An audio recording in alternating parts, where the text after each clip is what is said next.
Just sign it, my wife demanded with her attorney watching. I signed my name and walked out.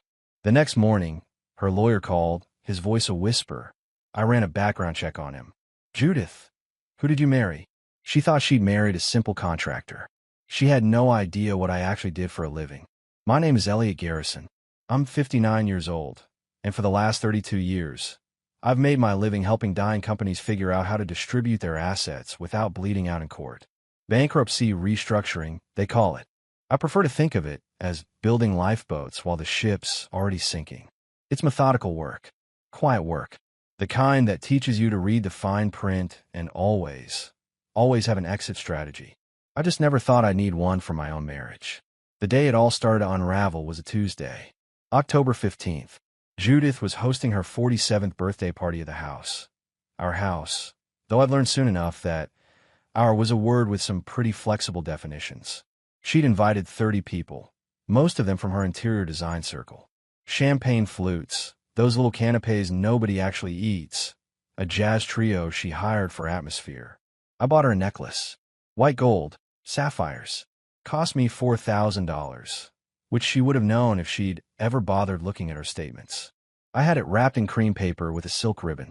When I handed it to her, she barely glanced at it, just set it on the side table next to someone's empty wine glass and turned to the man standing beside her. I just want to thank Troy, Judith announced, loud enough for the whole room to hear. Her voice had that performative lilt she used when she wanted applause. For everything he's done to help me finally take control of my own future. Troy Mitchell, 31 years old, Harvard Law, silk tie, and a smile that belonged on a game show host. He raised his glass like he just won something. I stood there holding my own champagne, untouched, and felt something shift. Not anger. Not yet. Just a cold, clarifying realization that I was watching a script I hadn't been given. 3 days later, she walked into my study with Troy beside her. No knock. No preamble. We need you to sign something, Judith said, dropping a folder onto my desk like she was serving divorce papers. Though technically, that's not what they were. Not yet. I opened it. Power of attorney. Full financial control. Retroactive clauses. Legal jargon, dressed up to look like a formality. It's just to streamline things, she continued, arms crossed. You'll still have access. You just won't have control. Troy stood there, silent, watching me with the focus of a hawk sizing up a field mouse. I read the first page, then the second. I didn't rush. Judith's heel tapped against the hardwood floor. Just sign it, she snapped, her patience evaporating. Troy's here as a witness. This is simple, Elliot. Don't make it complicated.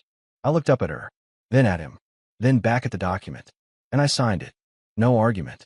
No pushback. Just my name, clean and deliberate, at the bottom of the page. Judith exhaled like she'd been holding her breath. Troy smirked just a little. I stood, pushed the folder back toward them, and walked out of the room. Behind me, I heard Troy chuckle. Well, that went easier than expected. Judith's laugh followed. Light, dismissive. Victorious. What they didn't know, what they couldn't have known, was that the document I just signed wasn't theirs. It was mine. Judith's phone started buzzing at 6:43 in the morning. I know because I was already awake, sitting in the kitchen with black coffee in yesterday's Wall Street Journal, pretending to read about interest rate projections while really just listening. She answered on the fourth ring, voice thick with sleep and irritation. Troy, it's not even 7. This better be important. I couldn't hear his response, but I didn't need to. The way her spine stiffened told me everything. She sat up in bed. I could hear the sheets rustling through the open bedroom door down the hall. What do you mean you ran a background check? Her voice climbed half an octave. We've been married for 14 years. I know who he is. Silence. Long enough that I took another sip of coffee. That's impossible, she said, quieter now. Confused. Elliot fixes broken companies. He's a restructuring consultant.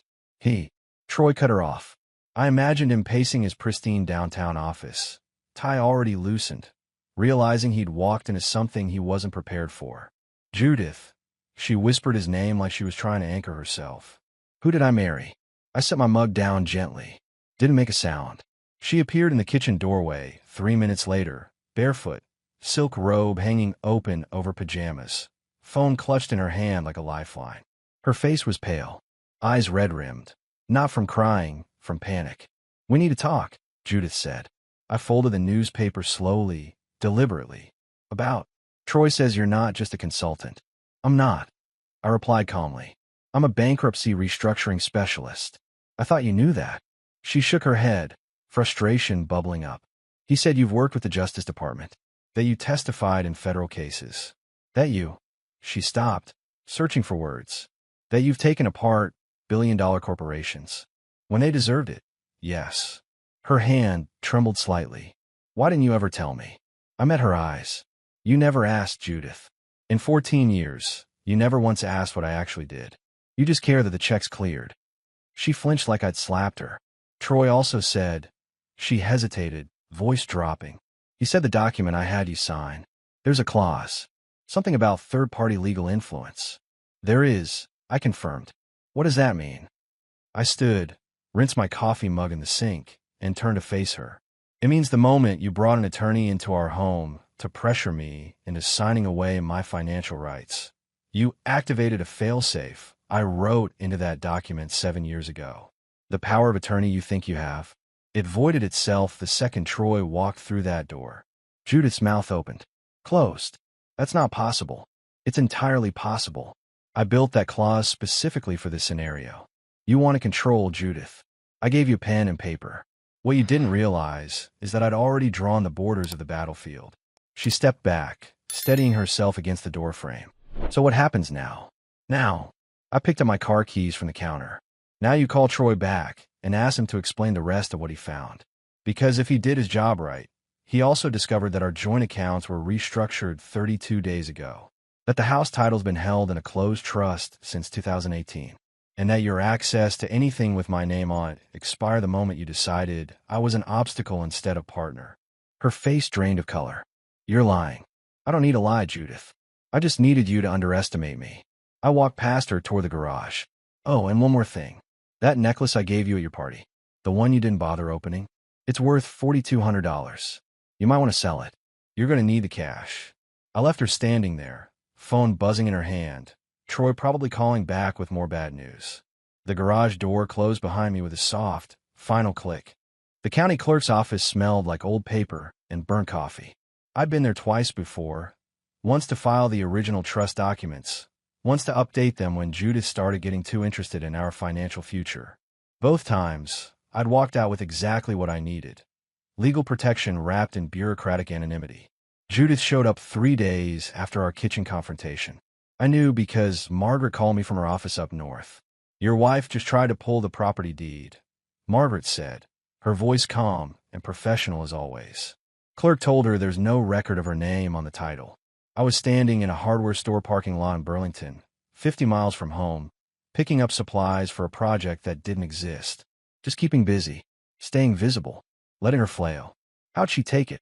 I asked. "About as well as you'd expect. She threw her phone at the wall, apparently. Didn't break, but the clerk said she could hear it from the next room." I allowed myself a small smile. "Did she ask about the trust?" "She tried. They told her it's a closed trust, been active since 2016. She demanded to see the documents. They explained that closed trusts aren't public record, and she'd need a court order." 2016. 2 years before we even talked about buying the house on Lexington Ridge. The house Judith had personally redesigned, top to bottom, spending $60,000 on imported tile and custom cabinetry. The house, she told everyone in her book club, was finally exactly what I always dreamed of.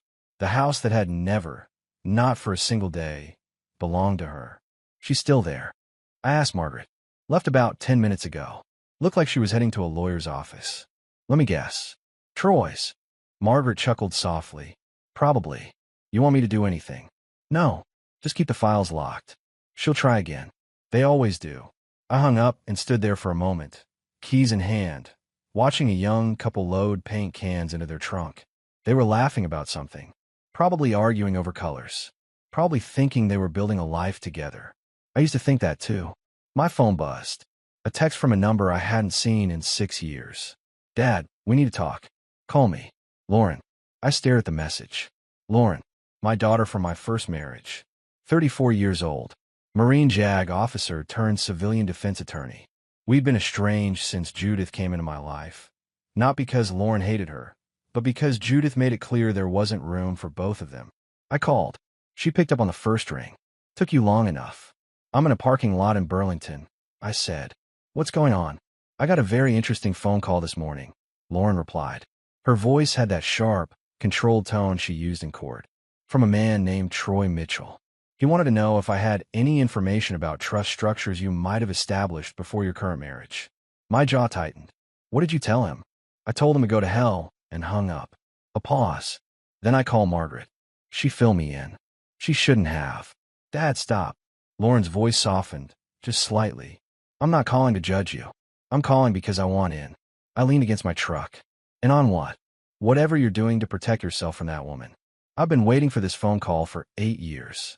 She tried to erase me from your life. Now it's my turn. Something in my chest loosened. Not relief. Not quite. But close. You sure? I asked.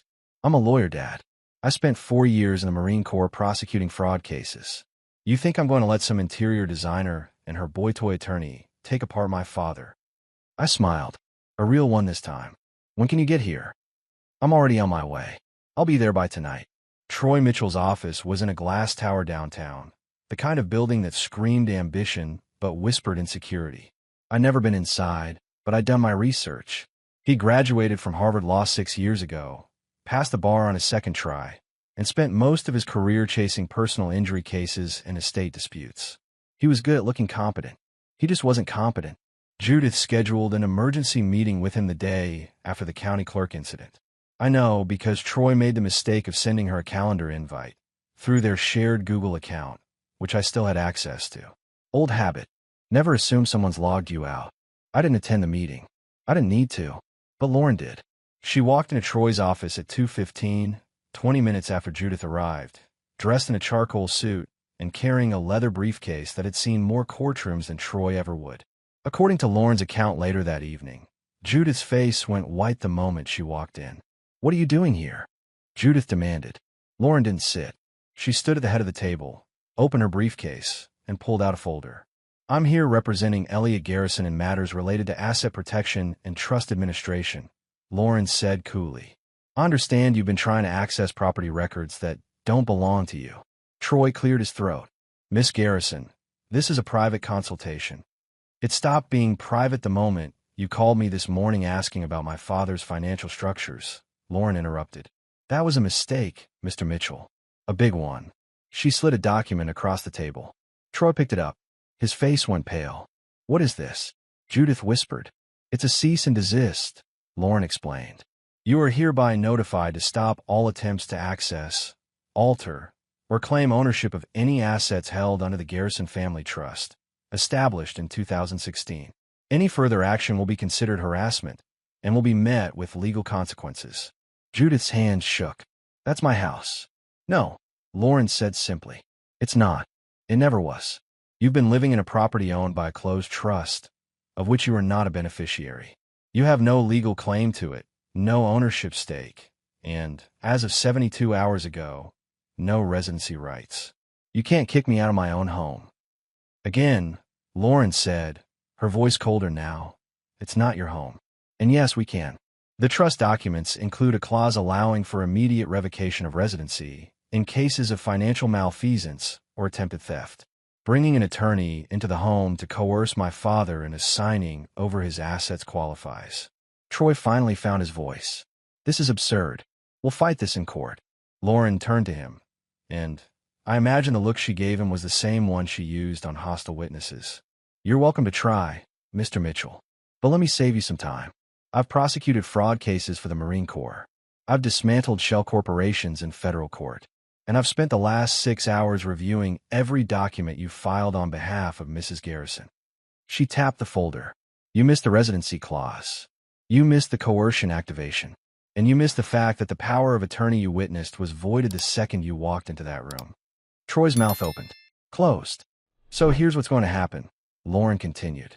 Mrs. Garrison is going to vacate the property within 30 days. She will not attempt to access any financial accounts, properties, or assets held under my father's name. And you, Mr. Mitchell, are going to advise her to comply. Because if you don't, I will personally file a bar complaint for legal malpractice and conflict of interest. Judith stood abruptly, chair scraping against the floor. This isn't over. Lauren smiled. Not warmly. Yes, it is. You just don't know it yet. Judith hit the bank at 9:30 on a Thursday morning, dressed like she was going to war. Tailored blazer, heels that clicked against the marble floor like gunshots, oversized sunglasses she didn't bother removing indoors. I wasn't there to see it, but the bank manager, Neil Kowalski, a guy I'd known for 12 years, called me 20 minutes after she left. Your wife just tried to withdraw from the joint savings, Neil said, his voice carefully neutral in that way bank employees perfect when they're delivering bad news. I was sitting in Lauren's rental car outside a coffee shop in Montpelier, going through paperwork. Lauren was inside, grabbing us both something caffeinated and overpriced. Try? I asked. Access denied. She's listed as a secondary account holder with revoked signing privileges. Has been for about 5 weeks now. 5 weeks. Right around the time Judith started those late-night phone calls with Troy. Right around the time she stopped asking how my day was and started asking where certain documents were kept. How'd she take it? I asked. Neil hesitated. She threw her purse at the counter. Didn't break anything, but it made quite a scene. Then she demanded to speak to the branch president. And I'm the branch president. I explained that account modifications require dual authorization and that you'd file the changes through our estate planning division. She said it was illegal. I told her it was the opposite. I could picture Judith's face, that particular shade of red she turned when things didn't go her way. She threatened to sue. She threatened a lot of things, none of them particularly coherent. Neil paused. Elliot, she also tried to access the Delaware account. That got my attention. The Delaware account wasn't just savings. It was the operational fund I'd built over 15 years. Emergency reserves, liquid assets, the kind of money you don't touch unless you're restructuring your entire life. How did she even know about Delaware? I asked. She had account numbers. Partial ones. Like she'd been going through old tax returns or something. I glanced at the coffee shop window. Lauren was still in line, scrolling through her phone. What did you tell her? That the account exists, but it's under a different jurisdiction. She needed to go through their legal department, provide documentation, prove ownership stake. She asked how long that would take. I said 6 to 8 months, if she's lucky. She won't last that long, I said. No, Neil agreed. She won't. Oh, and Elliot? She also asked about your pension disbursements. My jaw tightened. The pension was for my years doing federal contract work, restructuring assets for agencies that prefer to stay off the books. It wasn't massive, but it was steady, reliable, and completely protected under federal law. What about them? She wanted to know if she could claim a portion as a spouse. I told her that federal pensions have very specific rules about spousal claims, and that she'd need a divorce decree and a court order. She didn't like that answer. Lauren emerged from the coffee shop, carrying 2 cups and a bag of pastries. She slid into the driver's seat and handed me a black coffee. At the bank, she asked quietly. I nodded.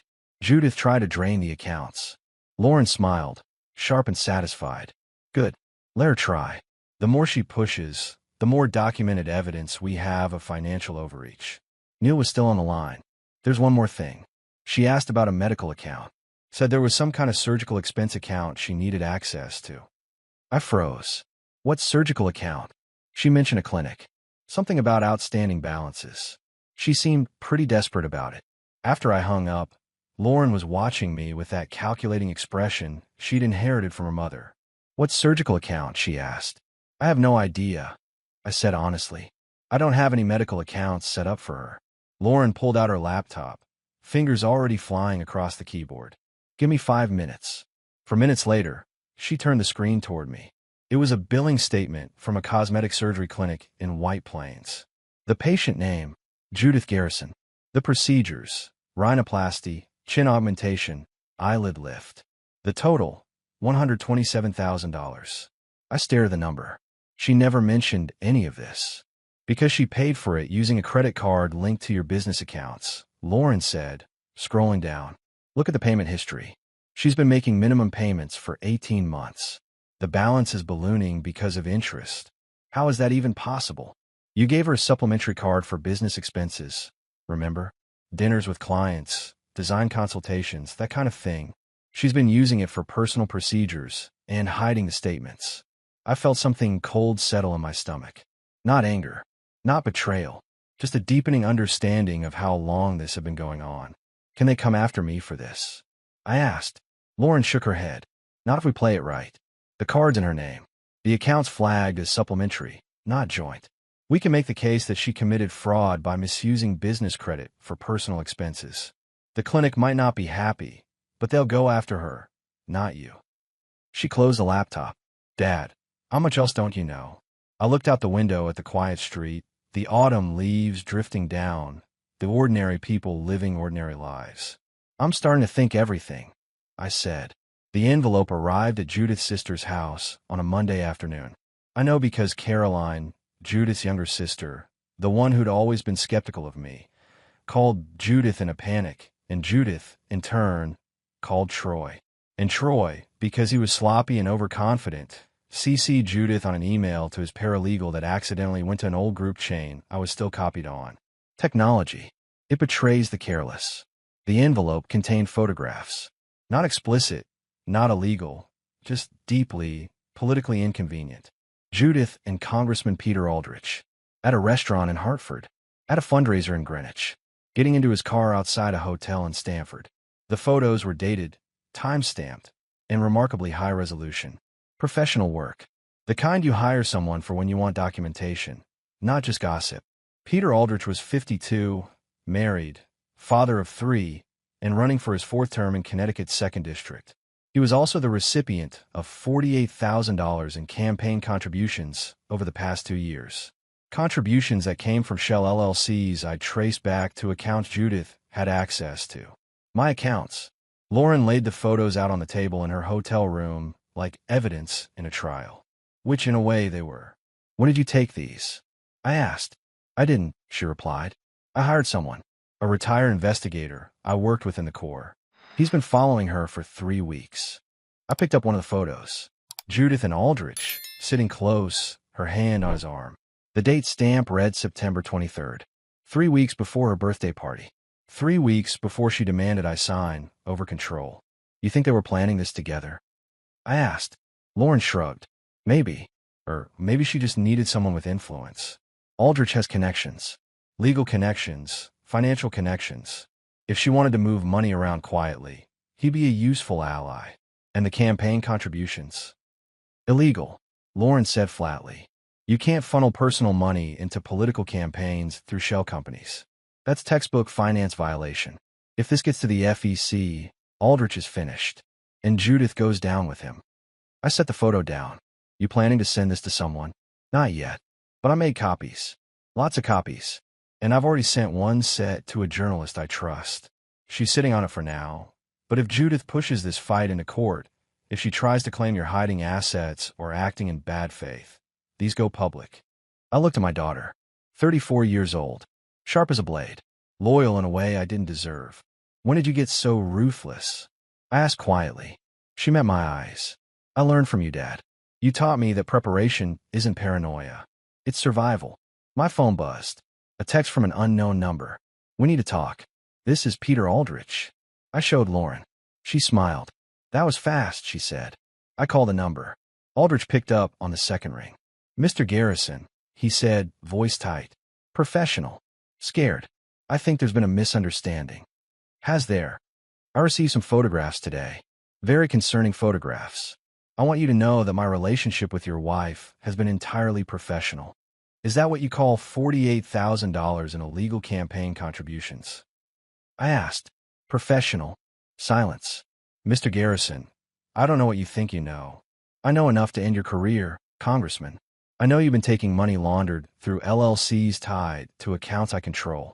I know you've been meeting privately with my wife for months. And I know that if any of this reaches the Federal Election Commission, you won't just lose your seat.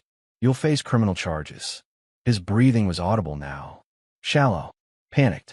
What do you want? He asked finally. I want you to distance yourself from Judith. Publicly. Completely. No more meetings. No more phone calls. No more favors. And I want a signed affidavit stating that any financial contributions you receive from her were done without your knowledge of their origin. That's non-negotiable. I finished. You have 48 hours. After that, the photos go to the Hartford Courant, the FEC, and every political blogger in Connecticut. I hung up. Lauren was watching me with something close to pride. Feel good? She asked. No, I said honestly. But it's necessary. She nodded. Welcome to the war, Dad. The first thing Judith lost was access to our tax software. She discovered it on a Tuesday afternoon when she tried to log in to review last year's returns, probably looking for ammunition to use against me in court. The screen blinked at her with a message I'd programmed weeks ago. User credentials no longer valid. Contact system administrator. I was the system administrator. Lauren was with me when Judith called, her voice climbing into that register she reserved for full-blown panic. Elliot, I can't access the tax files, she said without preamble. The system says my login doesn't work. That's correct, I replied calmly. I was sitting in Margaret's office, 70 miles north, watching autumn rain streak down the windows. What do you mean that's correct? Those are our taxes. I need access. They're not our taxes, Judith. They're my taxes. You were listed as a spouse on joint filings, but the actual accounts, the software, the records, those were always under my administrative control. When you try to seize financial authority, you triggered a security protocol I'd built into the system. Silence. Then, you planned this. I prepared for this. I corrected. There's a difference. She hung up. 3 hours later, she tried to access our shared cloud storage. Gone. The folder labeled Garrison Financial Records that had existed for 8 years simply wasn't there anymore. Not deleted, relocated. Moved to an encrypted archive she'd need a court order and a computer forensics team to access. Every shared spreadsheet, every scanned document, every digital receipt and bank statement vanished. Lauren watched me work through the final stages of the migration, transferring files from shared drives to a secure server housed in Margaret's office. Everything backed up, everything documented, everything locked behind passwords Judith would never guess. She's going to lose her mind, Lauren observed. She already has, I replied, clicking through folders with methodical precision. Now she's just realizing it. My phone buzzed. An email from Judith, sent to both me and Troy. Subject: immediate restoration of access required. The message was 3 paragraphs of legal threats, demands, and increasingly desperate pleas for me to stop this childish game. Troy had clearly helped her write it. The language was too formal, too calculated. But the desperation bled through anyway. I forwarded it to Lauren without responding. Want me to reply? She asked. No. Let her sit with it. That evening, Judith discovered the audio file. I'd left it in her email inbox, attached to a message with no subject line. Just a single MP3, time-stamped and authenticated. It was her own voice, recorded from the study 3 weeks ago. Just sign it. Troy's here as a witness. This is simple, Elliot. Don't make it complicated. Then Troy's chuckle. Well, that went easier than expected. Then Judith's laugh. Told you he'd fold. I'd recorded the entire interaction using a voice-activated device I'd installed in the study 6 months earlier, hidden inside a bookshelf speaker she'd never once questioned. The audio was crystal clear, admissible in court. Devastating. Lauren listened to it once, her expression unreadable. You've had this the whole time, she said, since the day it happened. And you didn't tell me? I didn't need to. Not until now. I closed my laptop. She wanted control. I gave her rope. Now she's understanding what it feels like to have everything you thought was yours disappear. My phone rang. Judith. I let go to voicemail. She called again. And again. On the 4th attempt, I answered. What do you want? Her voice was raw, stripped of pretense. I want you to understand something, I said quietly. Every document you're looking for, every file you think you need, it's all gone from your reach. Not destroyed. Just moved. Archived. Protected. You spent 14 years not caring how things worked, assuming I'd always be there to manage it. Now you're learning what happens when the person holding everything together decides to let go. You can't do this. I already did. The question now is what you're going to do about it. I hung up. Lauren looked at me with something close to respect. You know she's going to fight this with everything she has. Let her, I said. She's fighting ghosts. Everything she thinks she can grab is already gone. Judith's brother called me on a Saturday morning, which should have been my first clue that something had shifted. Daniel Foster, younger than Judith by 4 years, chronically underemployed, perpetually optimistic despite life repeatedly kicking him in the teeth, had never called me directly in the 8 years I'd known him. "Elliot," he said, voice tight. "Can we meet? Just you and me." Not Judith. We met at a diner off Interstate 89, halfway between where he lived in Lebanon and where I was staying in Burlington. He looked older than I remembered. More gray in his hair, deeper lines around his eyes. Life as Judith's younger brother had clearly taken its toll. He ordered coffee. Didn't touch it. "I'm losing my house," Daniel said without preamble. "Bank's foreclosing in 30 days. I called Judith last week. Asked if she could help. She told me to ask you." I leaned back in the booth. "What did she say exactly?" "She said you'd stolen everything from her, that she was broke, and that if I wanted money I should ask the man who destroyed our family." He met my eyes. "Is that true?" "Parts of it." Daniel exhaled slowly. "I need $12,000.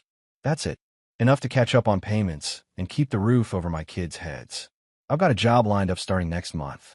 I just need to bridge the gap." I studied him. "Why come to me instead of your sister?" "Because Judith's never helped me with anything in her life," he said bluntly. "She forgot my 40th birthday. She didn't show up to my daughter's high school graduation. She sent a Christmas card every year with a generic signature and no gift. You, on the other hand, helped me pay for my son's medical bills 3 years ago when he broke his arm. You didn't even tell Judith about it." I remembered. For $1,000, wired directly to the hospital. I'd listed it as a business expense and never mentioned it. "What do you know about what's happening between Judith and me?" I asked. Daniel shrugged. "I know she's angry. I know she thinks you've been hiding money. And I know our parents think you're the villain because that's what she's telling them." He paused. "But I also know Judith. She's my sister, and I love her, but she's been using people her whole life. I just didn't think she'd do it to her husband." I pulled out my phone, made a few taps, and showed him the screen. "Check your account in about 10 minutes. His eyes widened. You're just giving me the money?" "I'm loaning it to you. Interest-free. Pay me back when you can. Or don't. But there's a condition." "What?" "You cut contact with Judith. Completely. No phone calls, no family gatherings, no intermediary messages. She's going to ask you to testify against me, to say I've been controlling or manipulative. I need you to refuse." Daniel's jaw tightened. "She already asked me. Last week. And I told her I'd think about it." He looked down at his coffee.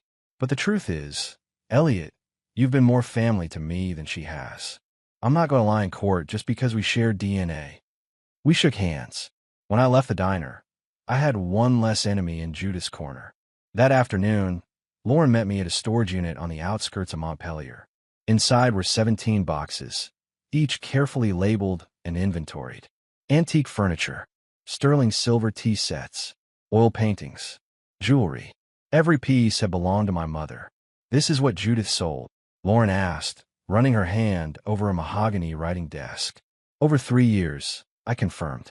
"She'd take something from the house, claim she was donating it or having it restored, then sell it through auction houses. I tracked every sale, bought back every piece through intermediaries." Lauren opened a velvet box. Inside was my mother's engagement ring, a simple gold band with a small diamond. "This must have cost you a fortune to recover." $47,000 total, I said. But it wasn't about the money. It was about making sure she couldn't erase my family history. "What are you going to do with it all?" I picked up a framed photograph of my mother, taken sometime in the 1970s. She was young, smiling, holding me as a baby. "I'm giving it to you," I said. "All of it. Consider it your inheritance." She tried to steal it once. "I'm making sure she can never touch it again." Lauren's eyes glistened. "Dad, your grandmother would have wanted you to have it. Not Judith. You." She hugged me then, the first real embrace we'd shared in years. And for a moment, in a storage unit surrounded by rescued memories, I felt like I'd done something right. The envelope arrived at Judith's temporary apartment, a cramped 2-bedroom she was renting month to month in West Hartford, on a gray Monday morning in late November. I know the exact timing because the courier service I'd hired provided GPS tracking and a digital signature confirmation. She signed for it at 8:47 a.m. By 9:15, my phone was ringing. I was sitting in Lauren's new office in Burlington. She'd opened a private practice 2 weeks earlier, specializing in asset protection and family law. The irony wasn't lost on either of us. "Elliot." Judith's voice was different now, smaller, the sharp edges worn down by 3 months of losing. I got your letter. Our letter, I corrected. It's from the Garrison Family Trust. Lauren's the trustee now. Silence. Then, it says I have 14 days to vacate the house. That's correct. The grace period expired. You've been living in trust property without authorization for 93 days. The legal eviction notice is a formality. I have nowhere to go. You have options. You've always had options. You just never liked any of them that didn't involve controlling my assets. Her breath hitched. There's something else in here. A DNA report. Why would you send me a DNA report? This was the part Lauren had insisted on. The final piece. The one that made everything else make sense. Because you tried to challenge Lauren's authority as trustee, I said calmly. You filed a motion claiming she had a conflict of interest. Your attorney suggested that perhaps Lauren wasn't actually my daughter, that maybe the trust should be invalidated on those grounds. I never said that. Troy said it. In a court filing. Which means you authorized it. I leaned back in my chair. So we had the test done. 99.97% probability of paternity. Lauren's my daughter, Judith. She always has been. And now there's scientific proof that your attempt to discredit her was baseless. That's not. I didn't mean. There's also a second DNA report in that envelope, I continued. From a child you've never met. A boy named Cameron. 12 years old when I first met him through the foster care system. 16 now. I've been his legal guardian for 4 years. The adoption was finalized last month. The line went completely silent. You adopted a child, Judith finally whispered. During our marriage. I became a foster parent during our marriage. The adoption happened after you tried to seize my assets. Cameron needed stability. I could provide it. You were too busy redecorating houses you didn't want to notice I've been mentoring a kid from the youth center every Thursday for 3 years. You never told me. You never asked what I did on Thursdays. You assumed I was working late. I was. Just not at the office. I glanced at Lauren, who was watching me with quiet pride. Cameron's 17 now. Full scholarship to Cornell. Engineering program. He wants to design infrastructure for developing countries. That's the kind of legacy I'm building, Judith. Not beach houses and designer furniture. People. Why are you telling me this? Because you're going to see the trust distribution when this goes to court. Cameron's listed as a beneficiary. So is Lauren. So is Daniel. Actually, your brother's mortgage is paid off as of this morning. My first wife's medical bills are covered through a fund I established. Even your parents have a small stipend, though they don't know it yet. And me. Her voice was barely audible. You're listed as a former spouse entitled to nothing. Because you brought nothing, built nothing, and tried to take everything. I stood, walked to the window, overlooking the quiet street. The house goes on the market next week. Proceeds go into the trust. You have 14 days to remove your personal belongings. After that, anything left behind becomes trust property. This is cruel. No, I said quietly. This is consequences. You want to play games with a man who builds lifeboats for sinking ships. You just didn't realize I'd already built mine years ago, and there was never a seat for someone who'd drill holes in the hull. I hung up before she could respond. Lauren looked at me across the desk. How do you feel? Tired, I admitted, but finished. The DNA test with Cameron was a nice touch, she said. Showing her you'd built a whole family she didn't even know existed. It wasn't a touch. It was the truth. She spent 14 years in my house and never once noticed I was raising a son. Where is he now? College visit. MIT. He's deciding between there and Cornell. I smiled slightly. Smart kid. Reminds me of you at that age. Lauren's expression softened. You did good, Dad. We did good. I corrected. You came back when I needed you. That matters more than any trust document. For months later, I stood on a balcony in Lagos, Portugal, watching fishing boats navigate the harbor under a sky so blue it looked photoshopped. The apartment behind me was modest. 2 bedrooms, white walls, terracotta floors. Nothing like the showcase house Judith had designed. This place felt lived in. Real. Lauren had helped me find it. Cameron had helped me pack. The house on Lexington Ridge sold for $840,000. After fees and closing costs, the trust cleared $792,000. It was divided according to the distribution plan I'd written 5 years ago. 40% to Lauren, 30% to Cameron's education fund, 20% to a charitable foundation supporting foster care programs, 10% to immediate family members who'd earned it. Judith got a letter from the trust attorney informing her that her belongings had been inventoried, stored, and made available for pickup. She never collected them. Last I heard, they were donated to a women's shelter in New Haven. Troy Mitchell lost his law license 6 weeks after our case concluded. The Connecticut Bar Association found that he'd committed malpractice by failing to identify the coercion clause, conflict of interest by maintaining a personal relationship with a client, and witness tampering by contacting Lauren without proper authorization. He's working as a paralegal now. If he's lucky. Congressman Aldrich announced he wouldn't seek re-election. The FEC investigation quietly closed after he paid a substantial fine and agreed to stricter campaign finance oversight. Judith's name appeared in exactly one footnote of the final report. She threatened to sue me for defamation. Her new attorney, not Troy, advised her that truth isn't defamation. My phone buzzed. A text from Cameron. Accepted to MIT. Engineering. Full ride. Thank you for everything, Dad. Dad. He started calling me that 3 months ago. It still made something warm settle in my chest. Lauren called an hour later. You see Cameron's news? She asked. I did. You.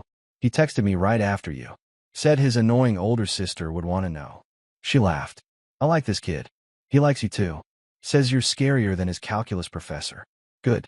Someone needs to keep him humble. A pause. How's Portugal? Quiet. Warm. Nobody knows me here. It's perfect. You coming back for Cameron's graduation? Wouldn't miss it. And after that, I looked out at the ocean, at the endless blue horizon. I don't know yet. Maybe I'll stay here. Maybe I'll go somewhere else. The trust is set up to run itself. You're the trustee. Cameron's got his path. I'm just free. You earned it, Dad. After we hung up, I poured myself a glass of wine, local vintage, nothing fancy, and sat on the balcony as the sun began to set. Somewhere back in Connecticut, Judith was probably still trying to figure out how she'd lost everything. Somewhere in Massachusetts, Cameron was celebrating his future. Somewhere in Vermont, Lauren was building a law practice that would help people protect themselves from exactly what Judith had tried to do to me. And I was here, 60 years old, financially secure, legally untouchable, surrounded by people I'd chosen, not just married into. I'd spent 32 years building lifeboats for other people's disasters. It took me 14 years of marriage to realize I needed to build one for myself. The wine was good. The sunset was better. And for the first time in years, I felt like I could breathe.